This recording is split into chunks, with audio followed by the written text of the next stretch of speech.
Survival अपने सबसे प्राथमिक स्तर पर भोजन पर निर्भर रहता है। बाकी सब कुछ उसी से जुड़ा हुआ है। खाने के बिना आप स्वस्थ, शक्तिशाली या फुर्तीले नहीं रह सकते। आपको अपना साथी तलाशने का उचित मौका भी नहीं मिलता। आप बाहरी खतरों से अपने परिवार की सुरक्षा नहीं कर सकते या अपने ही कबीले में इज्जत की नजरों से नहीं देखे जा सकते हैं। खाने के लिए संघर्ष दरअसल जीवन के लिए संघर्ष है।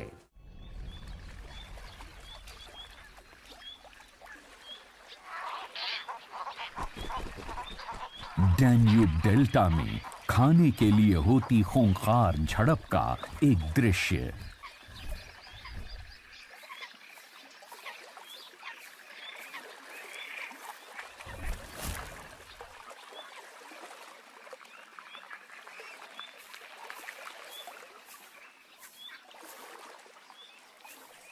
नदी के किनारे लावारिस पड़ी एक बड़ी मछली का शव एक बहुत ही विवादास्पद खजाना बन जाता है।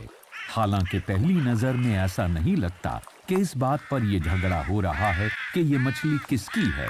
ये हुडेड कौवों का झुंड अपने इस स्वादिष्ट मीट की खोज का आनंद ले रहा है। लेकिन सब कुछ बेमजा हो जाता है जब उन्हीं की तरह भूखा एक सियार हाजिर हो जाता है।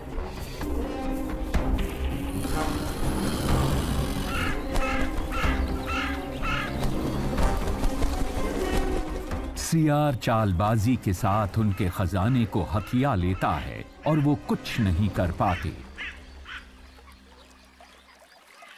लेकिन ये तो इस भिड़ंत की अभी शुरुआत ही हुई है।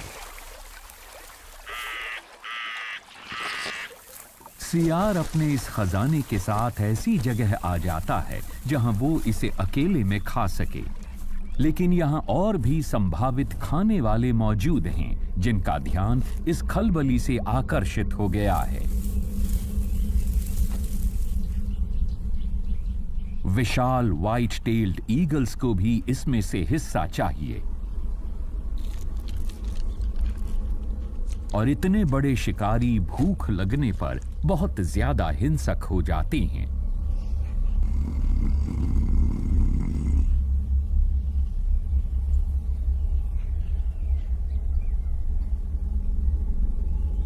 सियार और चीलों में मछली के स्वादिष्ट मांस को लेकर भिड़ंत हो जाती है। ये एक ऐसा मौका है जिसे दोनों में से कोई भी नहीं चाहता कि हाथ से जाए।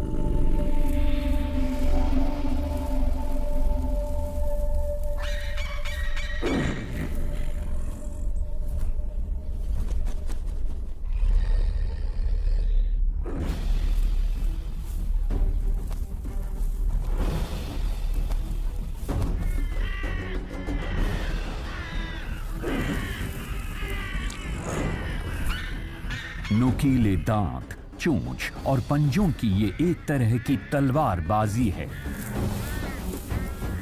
ऐसा लगता है कि इन बड़ी चीलों का कब्जा हो गया, लेकिन सियार भी डर कर इतनी जल्दी हार मानने वाला नहीं। वो अपने लुटे हुए धन को वापस पाने के लिए लगातार झपट्टा मारता रहता है।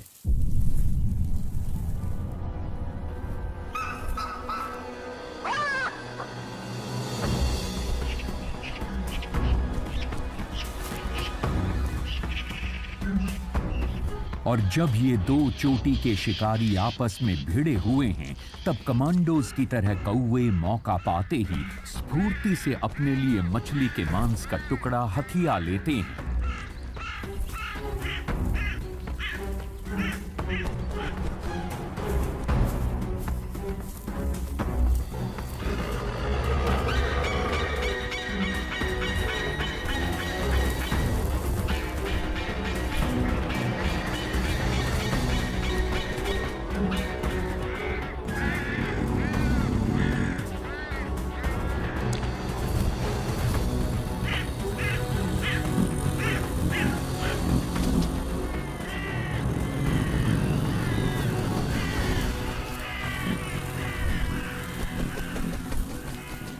भोजन के लिए ये कभी न खत्म होने वाली लड़ाई है, जिसमें प्रत्येक लड़ने वाले के बल और दृढ़ता की परीक्षा होती है।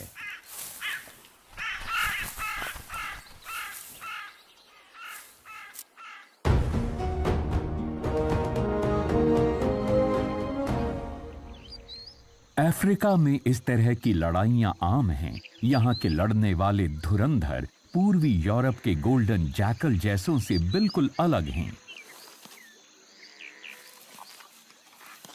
ये महान शिकारी उतने शक्तिशाली नहीं होते जितने दिखाई देते हैं।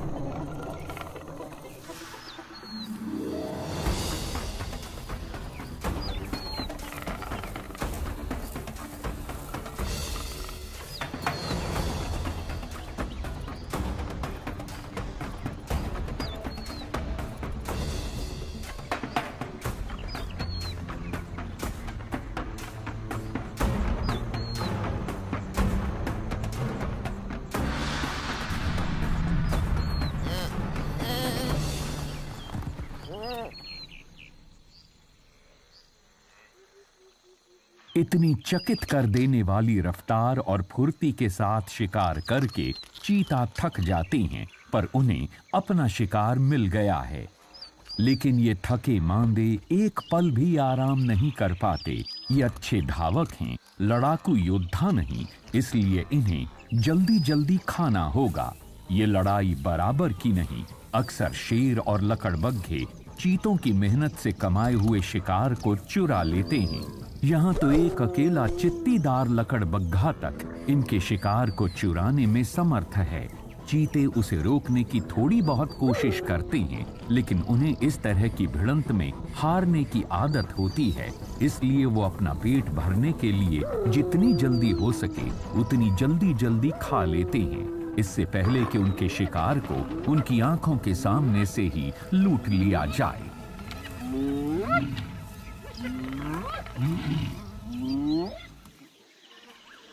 लेकिन शेरनियां अपना भोजन बिल्कुल अलग तरह से करती हैं।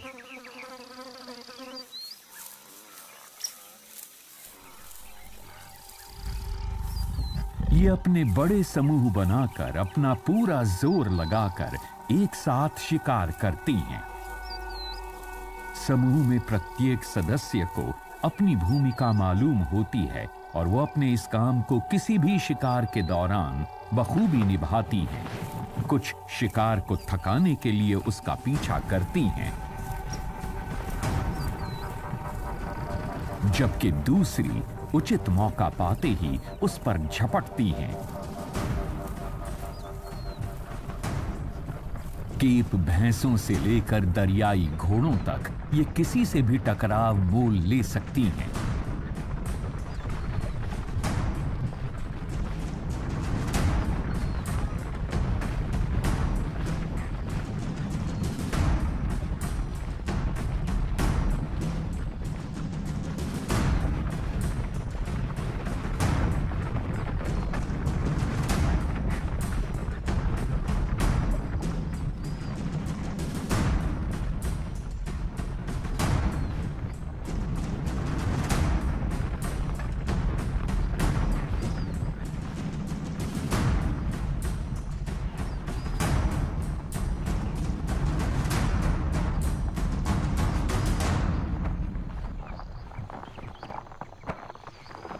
लेकिन जब शिकार मिल जाता है तब इन्हें एक और लड़ाई का सामना करना पड़ता है। पास में ही घात लगाए बैठे लकड़बग्घे, कोई अकेला लकड़बग्घा इनके सामने टिक नहीं पाता, लेकिन भूखे लकड़बग्घों के इस दस्ते का सामना करना बिल्कुल अलग ही बात है। दुनिया में इनके आकार के जितने भी जानवर हैं, उनके मुकाबले में इनके जबड़े सबसे अधिक मजबूत होते हैं और उनके साथ जुड़ी होती है इनकी भयंकर उग्रता।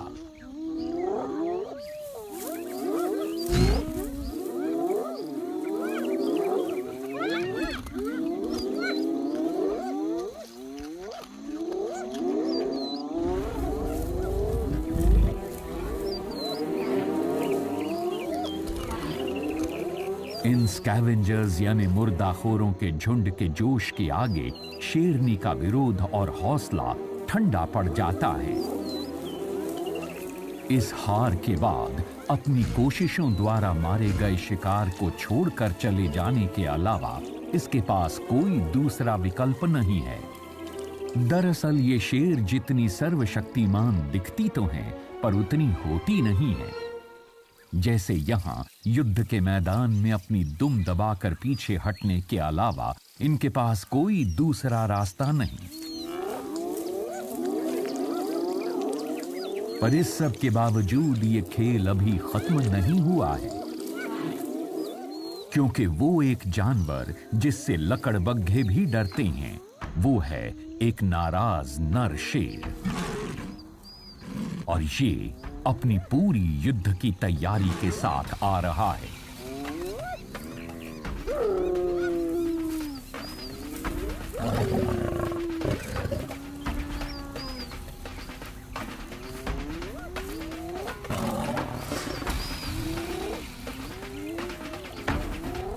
लकड़बग्घे खौफनाक होते हैं, लेकिन बेवकूफ नहीं। वो अच्छी तरह से जानते हैं कि अब उन्हें अपने खाने को छोड़ना ही होगा।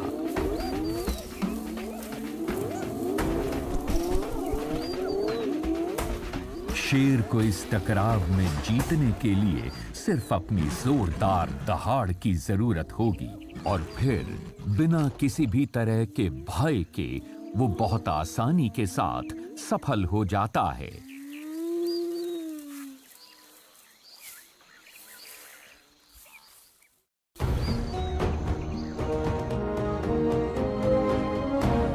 दक्षिणी यूरोप के आइबेरियन पेनिनसुला में अफ्रीकन महाद्वीप की स्कैवेंजर यानी मुर्दाखोर गिद्धों की प्रजाति से बहुत कुछ मिलती जुलती एक प्रजाति पाई जाती है। ग्रिफिन और यूरेशियन काले गिद्ध बहुत लंबे समय से पर्यावरण में पाए जाने वाले उन तमाम सेनानुमा झुंडों के सक्षम प्राणियों की तरह हैं, जो केवल अच्छी तरह से संरक्षित जंगली इलाकों में सरवाइव करते हैं। गिद्ध हर जगह है, केवल झुंडों में रहते हैं। वो एक साथ खाने की खोज करते हैं, एक साथ खाते हैं और प्रजनन करते हैं। लेकिन इनके इस सामाजिक आचरण को दोस्ती मत समझिएगा। ये हमेशा लड़ने को तैयार रहते हैं, खास तौर पर जब खाने का समय होता है। गिद्धों की जंगलों, पहाड़ों और मैदानों पर एक खास भूमिका रहती है। ये यहाँ पर पड़े हुए मृत जानवरों के शवों को खाकर इनकी सफाई करते रहते हैं। जब भी कोई शव दिखाई देता है तो मुठभेड़ शुरू हो जाती है।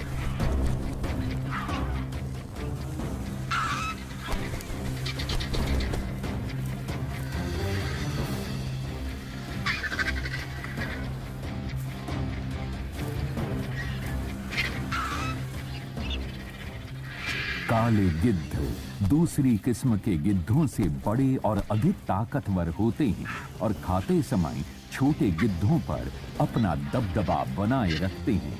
लेकिन खाने का बंटवारा होते समय माहौल दोस्ताना और खुशनुमा बिल्कुल नहीं होता है, बल्कि उसका उल्टा होता है। ये सर्वाइवल के संघर्ष का बुनियादी गुण है।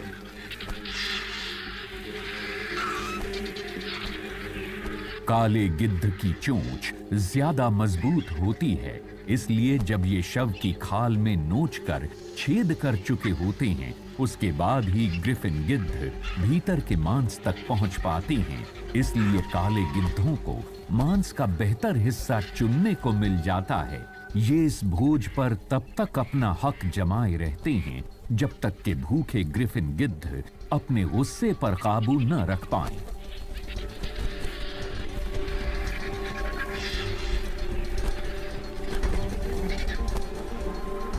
देखने में इस दावत में बहुत अफरा तफरी दिखाई देती है, लेकिन इनके भोजन करने में एक व्यवस्था है। जो सबसे अधिक भूखा है वही अपने खतरनाक पंजों और अपनी गर्दन को आगे बढ़ाता हुआ सबसे अधिक उग्र है।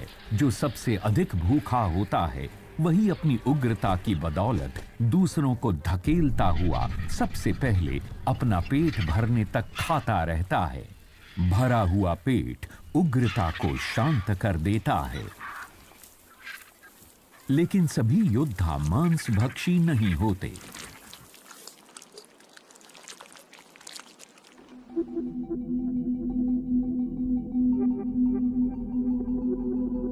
टेनरीफे, माउंट टेडे वो विशाल ज्वालामुखी पहाड़ है जो समुद्र की सतह से 3000 मीटर से भी ज्यादा ऊंचे हैं। कनेरी आइलैंड के इस पथरीले पहाड़ पर अभी भी डायनासोर्स घूमते हैं, या शायद उनके करीबी रिश्तेदार। विशाल छिपकलियां अपनी डरावनी शक्ल सूरत के साथ अपने क्षेत्र में गश्त करती रहती हैं।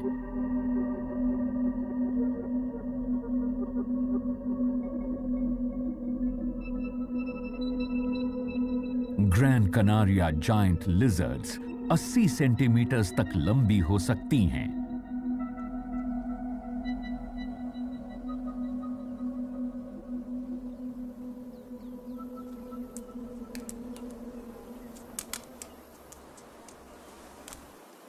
अपनी इस डरावनी और प्राचीन शक्ल सूरत के बावजूद ये अधिकतर शुद्ध शाकाहारी ही होती हैं।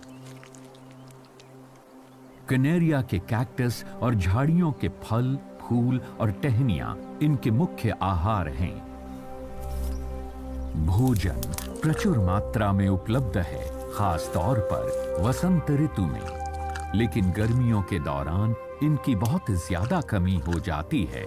गर्मी की वजह से फूल मुरझा जाते हैं, बहता हुआ पानी कहीं नहीं होता।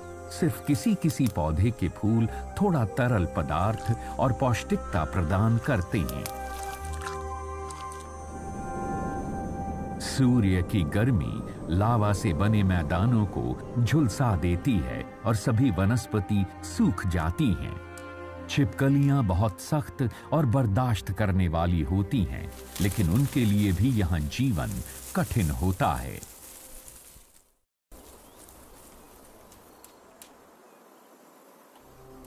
जब राहें सख्त हों, तब सख्त राही और भी दृढ़ हो जाती हैं। ऐसे में जब साधनों की कमी हो जाती है, तब इनमें नमी देने वाले गूदेदार फलों के लिए लड़ाई शुरू हो जाती है।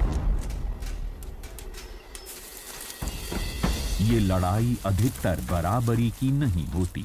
बड़ी छिपकलियां छोटों से अधिक तेज और ताकतवर होती हैं।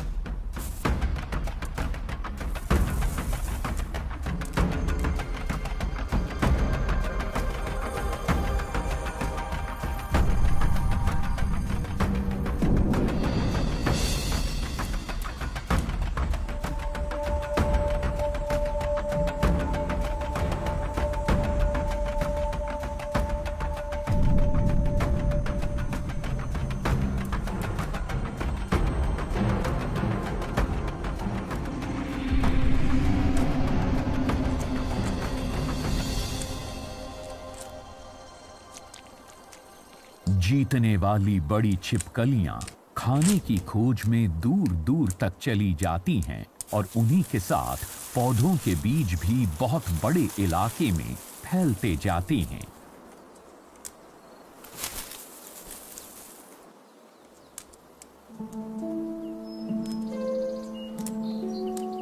खाने के लिए इस तरह के मुकाबले पशुओं की दुनिया में आम हैं, यहां तक कि बहुत छोटे जंतुओं के बीच भी।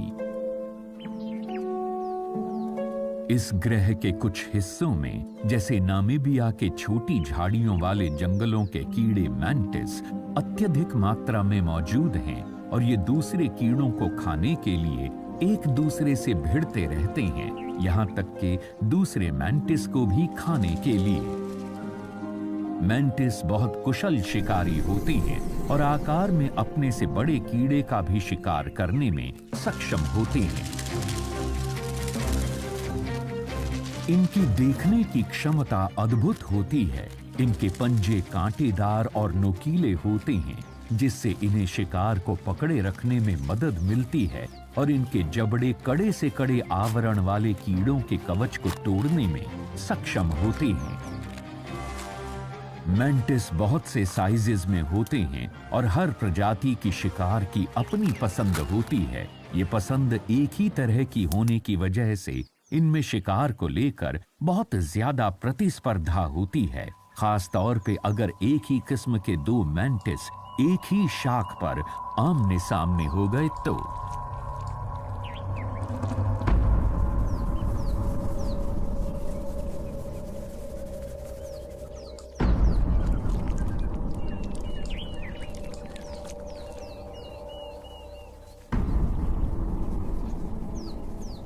ये बहुत ही तनावपूर्ण पल है। पहले कौन हमला करेगा? क्या एक मैंटिस दूसरे मैंटिस को खा जाएगा?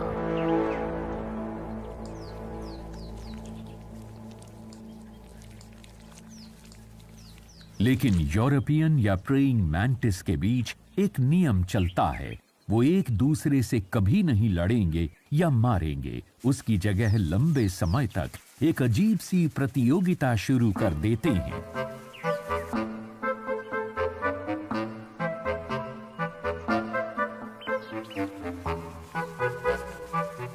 अपने आगे के खूनी पंजों के जरिए संकेतों द्वारा ये एक दूसरे से कुछ कहते हैं।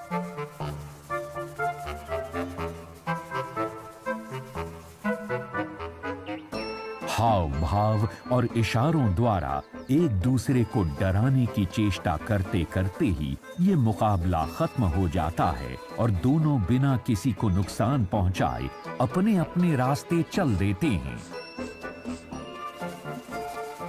युद्ध भूमि का ये सांकेतिक समझौता बहुत देर तक चलता है। ये तमाशा देखने वाले शुरू में तो बहुत ध्यान से देखते हैं, लेकिन बाद में इनकी दिलचस्पी खत्म हो जाती है। लेकिन इस एक शिकारी की दिलचस्पी बनी हुई है एक टिड्डा जो सावधानी से आगे बढ़ता है। इस तरह ये इशारों की लड़ाई खत्म हो जाती है और दोनों लड़ाकू शांति के साथ अलग हो जाते हैं।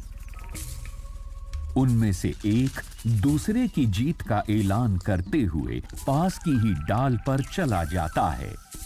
लेकिन इस सागा पेडो प्रजाति के टिड्डे को इस लड़ाई से कोई लेना देना नहीं। ये बहुत ही भयानक शिकारी है जो जीते हुए मेंटिस पर हमले की तैयारी कर रहा है।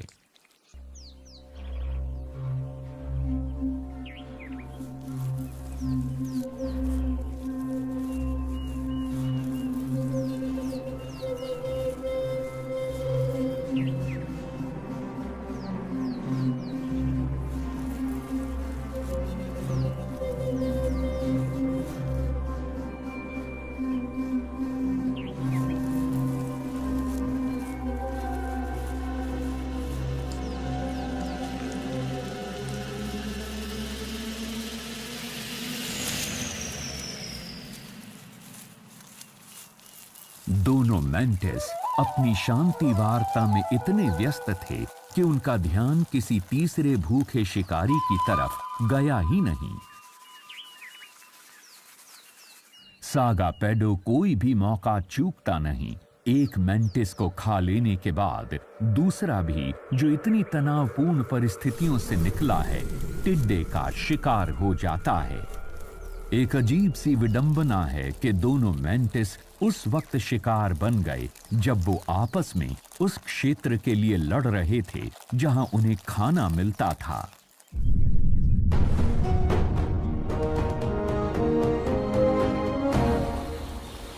ऐसे समय में जब शिकार की भरमार हो तब भी अच्छे भोजन के लिए टकराव होता है। दूर दूर तक फैले हुए अलास्का में जब गर्मियां आती हैं, ग्रिजली भालू नदी के मुहाने पर आकर इकट्ठा हो जाते हैं। साल के कुछ हफ्तों में सैमन मछलियों का हजारों की तादाद में नदी के बहाव की विपरीत दिशा में प्रवास होता है और ग्रिजली भालुओं को ये पता है, तो नदी पर अपना कब्जा जमाने के लिए वो बहुत बड़ी तादाद में यहाँ आते हैं। सैमन्स का आगमन होने वाला है। ज्यादा बेसब्र भालू नदी के मुहाने पर टहलते रहते हैं। यहाँ शिकार कर पाना मुश्किल है। जैसे जैसे गर्मियां बढ़ती हैं, यहाँ आने वाली सैमन की तादाद भी बढ़ती जाती है। फसल का आनंद लेने का समय आ गया है।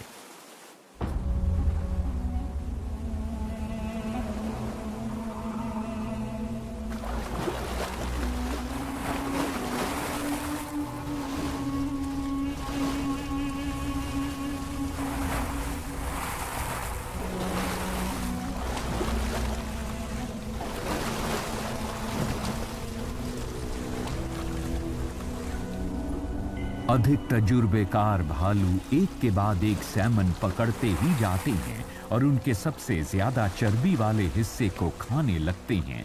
इससे उन्हें खुद के वजन को बढ़ाने में मदद मिलती है, जिससे वो आने वाले जाड़ों का सामना कर सकें। इस मछलियों की दावत का कुछ दूसरी प्रजातियां भी फायदा उठाती हैं। जो बचे खुचे मछली के टुकड़े नदी के किनारे जमा होते हैं, सीगल्स उनसे अपना गुजारा करती हैं।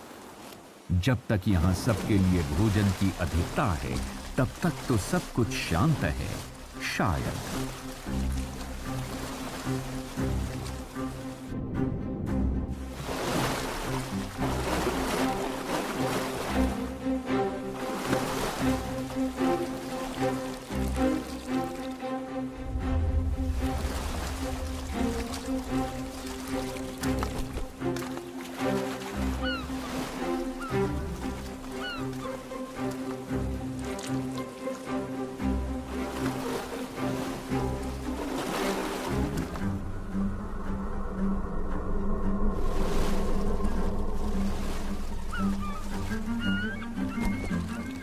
जैसे जैसे दिन छोटे होने लगते हैं, वैसे वैसे सैमन की कमी होने लगती है, और जब भोजन की कमी होती है, तब नदी के किनारे भोजन करने वालों के बीच तनाव बढ़ता जाता है।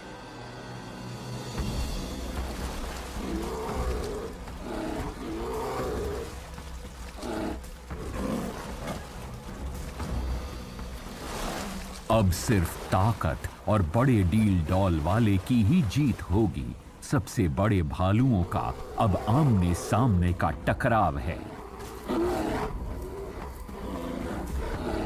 ये एक खुला मुकाबला है, जिसमें भालू एक दूसरे को यहां से भगाना चाहते हैं। ये उनके सर्वाइवल का सवाल है। प्रत्येक को अपने शरीर के वजन को 2 गुना ज्यादा करना है, ताकि आने वाले शीतकाल का वो सामना कर सके। ऐसे में चर्बीदार सैमन ही इनका उद्धार करने वाली है। इस लड़ाई में किसी की मौत नहीं होती। ज्यादा शक्तिशाली और आक्रामक भालू अपना दबदबा दूसरे तरीकों से जाहिर करते हैं, और अब ठंड का मौसम आने वाला है, इसलिए कम ताकतवर और छोटे भालू अपनी हार स्वीकार कर लेते हैं, क्योंकि जाड़ा अपने साथ बहुत ही कठोर परिस्थितियां लेकर आता है।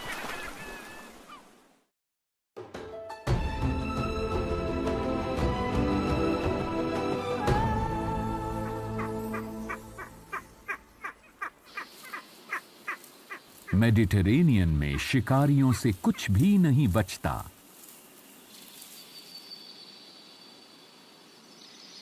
सियरा स्टेकासोला में स्पेनिश इंपीरियल चील शिकार की खोज में अपने दिन की शुरुआत करती है। वो आकाश में उड़ते हुए अपने क्षेत्र का मुआयना करती है। अपनी असाधारण देखने की क्षमता से वो जमीन पर जंगल के जानवरों को देखने में सक्षम है। मेडिटेरेनियन ओक के जंगलों के चोटी के शिकारी स्पेनिश इंपीरियल चील और आइबेरियन लिंक्स खरगोशों के शिकार में माहिर हैं।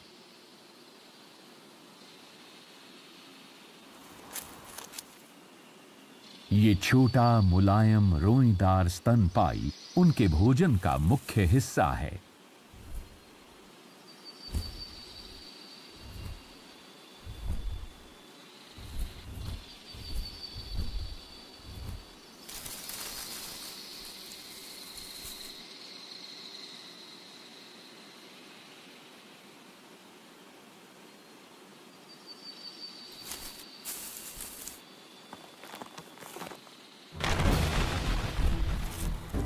वैसे तो ये चील महान शिकारी होते हैं, लेकिन इस युवा चील ने अभी तक अपने तरीकों में कुशलता हासिल नहीं की है।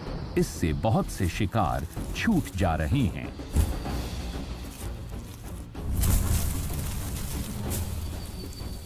खरगोश अक्सर अपने शिकारियों के पंजों, चोंच और जबड़ों को चकमा दे देते हैं, लेकिन देर सवेर शिकारी कामयाब हो ही जाते हैं। जहां ये भूखी युवा चील अपने शिकार को पकड़ने के लिए जूझ रही है, वहीं दूसरी ओर एक वयस्क चील अपने रोज के भोजन को दबोच चुकी है। वो उसका आनंद ले रही है।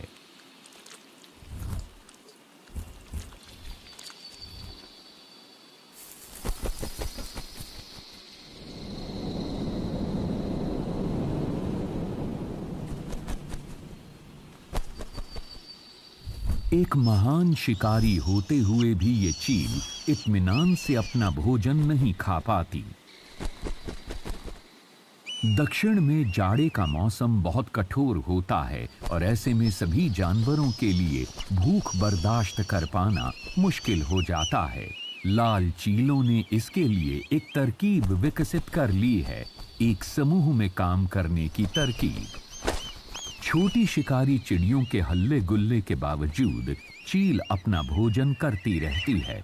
भोजन के वक्त चारों तरफ इस तरह का शोर शराबा अपने दिमाग को शांत रखने की एक परीक्षा होती है।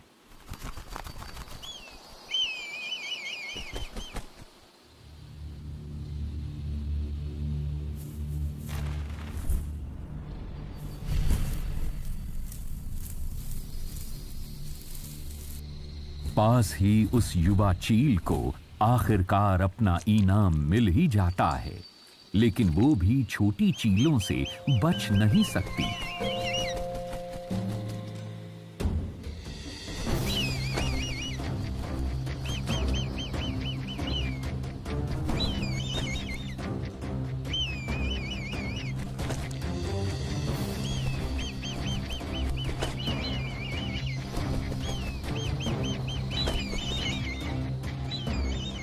उसका भाई भी चोरी करने के लिए उसके पास आ जाता है।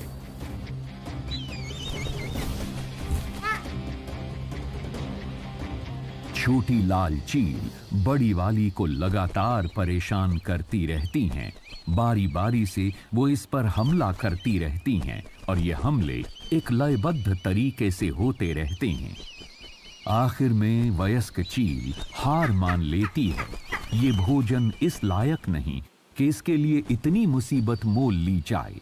वो अपने आधे खाए हुए खरगोश को छोड़ देती है। युवा और वयस्क इंपीरियल चीलों का ये जोड़ा लड़ाई छोड़कर चला जाता है। इस लड़ाई में इनकी हार हुई। एक दूसरी लड़ाई अभी शुरू होने वाली है। यहाँ चीलों की सहयोग की भावना अब खत्म हो चुकी है। इस दल को लुटे हुए धन को बराबर हिस्सों में बांटना है, लेकिन ये काम इतना आसान नहीं लगता। ये एक दूसरे के साथ वही व्यवहार करने लगते हैं जो इन्होंने बड़ी चील के साथ किया था। चीलों की लगातार चलने वाली लड़ाइयां थका देने वाली होती हैं, लेकिन अपने शरीर और आवाज से मुकाबला करते हुए, खरगोश के छोड़े हुए मांस का बंटवारा करते हुए ये शीतकाल बिता देती हैं।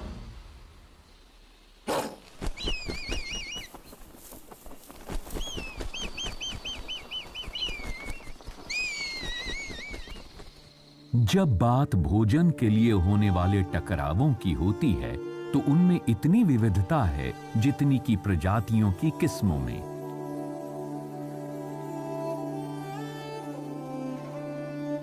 सूखे निर्जन स्थानों पर सौंदर्य खोजने वालों के लिए एक जगह है एटाकामा का रेगिस्तान।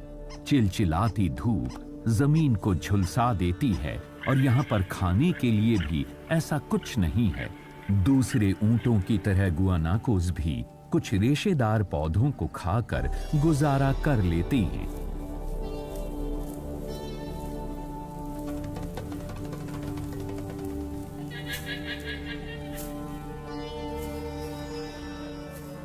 इस इलाके का सख्त मौसम जानवरों की बलि मांगता है।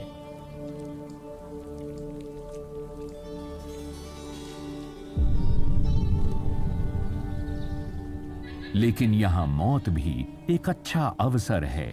गुआनाको का सूखा हुआ कंकाल भी मौका परस्तों के लिए दावत का सामान हो सकता है। कुलपेयो या एंडियन लोमड़ी ये दुनिया के सबसे सूखे रेगिस्तान में रहकर शिकार करती हैं। ये खाने के लिए कीड़े मकोड़े, फल और जानवरों के शव खोजती रहती हैं। हालांकि ये खुद भी शिकार कर सकती हैं, लेकिन इनमें से ज्यादातर मुर्दाखोर ही बनी रहती हैं। किसी गुआनाको के अवशेष अच्छा भोजन होता है। सूखे और झुलसे हुए गुआनाको के ऊपर जरा सा भी मांस नहीं रह गया है। इसके बावजूद रेगिस्तान के बीच में पड़ा हुआ यह कंकाल किसी खजाने से कम नहीं। इससे इतना प्रोटीन मिल जाएगा कि इस लोमड़ी को बहुत दिनों तक खाने की जरूरत नहीं पड़ेगी। लेकिन इस इलाके में कुलपेयो अकेली नहीं है। इसके बहुत से रिश्तेदार दावत में शामिल होना चाहते हैं। एक परेशानी यह है कि भोजन को कौन किस क्रम में खाएगा। जिसे सबसे अधिक भूख लगी हो और जो सबसे अधिक शक्तिशाली हो, वो ही सबसे पहले खा सकता है।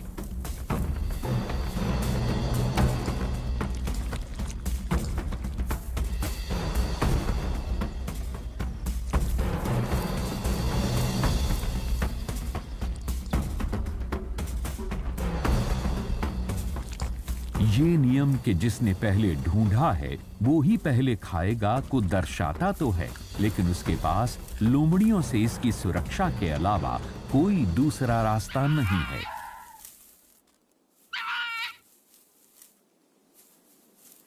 वो खा चुका है, लेकिन आने वाली लोमड़ियों को खाने से पहले अपनी शक्तियों को बाकियों के सामने जाहिर करना होगा।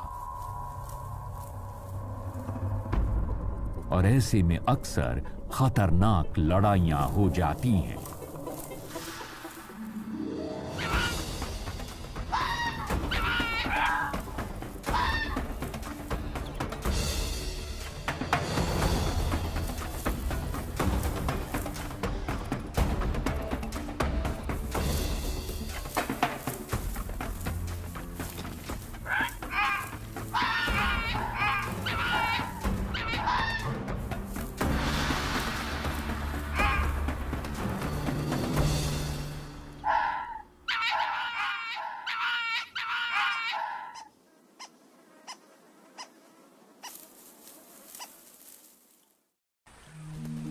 एंडीज की दूसरी तरफ घने अमेज़न क्षेत्र में खाद्य सामग्री भरपूर मात्रा में उपलब्ध है।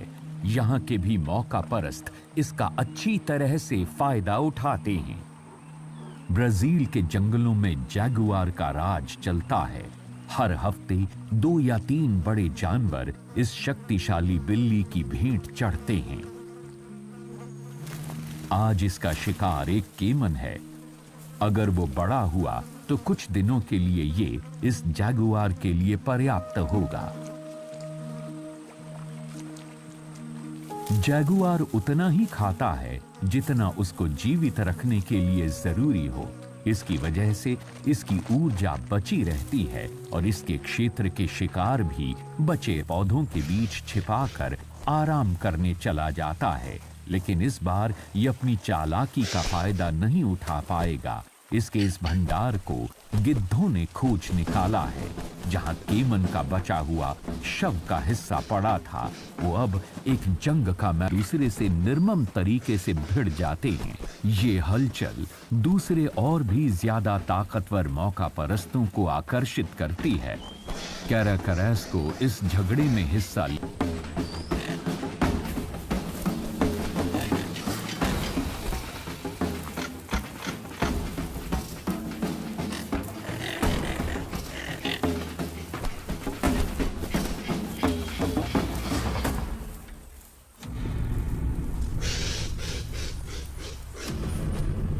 हर निवाले गिद्ध के मुकाबले बेहतर हैं, लेकिन गिद्ध तादाद में ज्यादा हैं।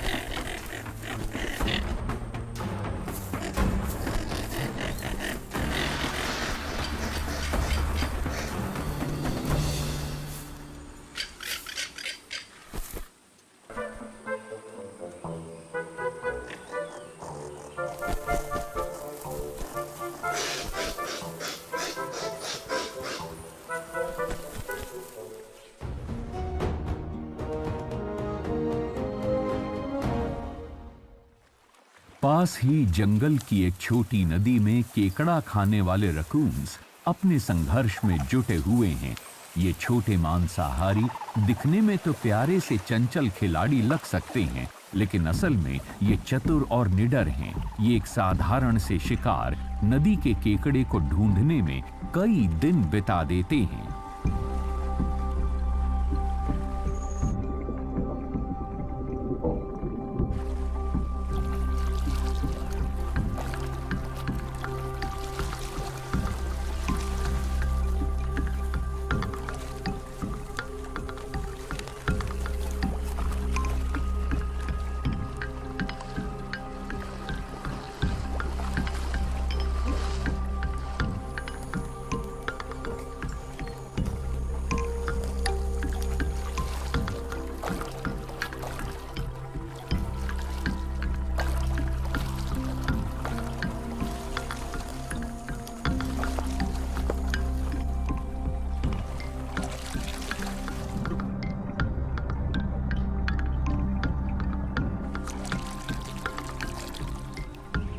लेकिन जब भी एक मिल जाए तब इन्हें बहुत चौकन्ना रहना पड़ता है।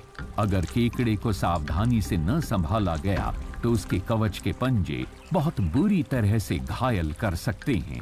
रकून्स अपने हाथों के कौशल के लिए जाने जाते हैं। ये केकड़े को पत्थर से टकरा टकरा कर घायल कर देते हैं और बिना खुद को कोई नुकसान पहुंचाए स्वादिष्ट केकड़े का आनंद लेते हैं।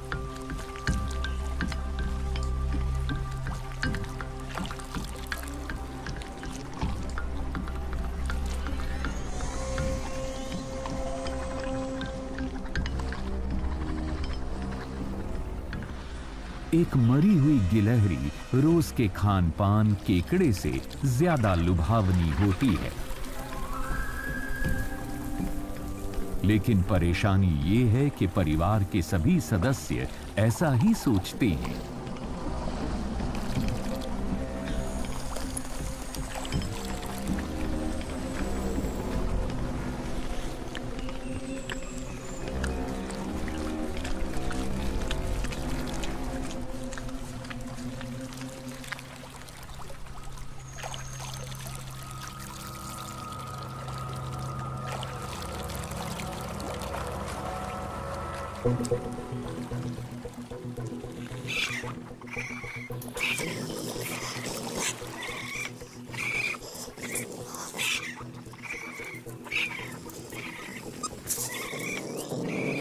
मरी हुई गिलहरी ने एक युद्ध छिड़वा दिया जिसमें समझौता दूर दूर तक दिखाई नहीं देता।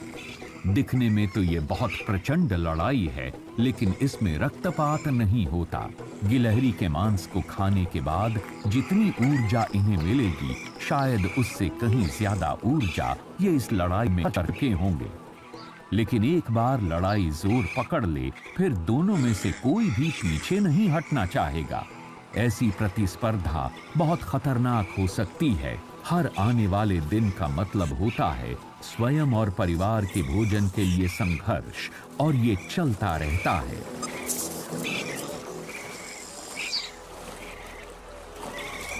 ये संघर्ष इस ग्रह के सभी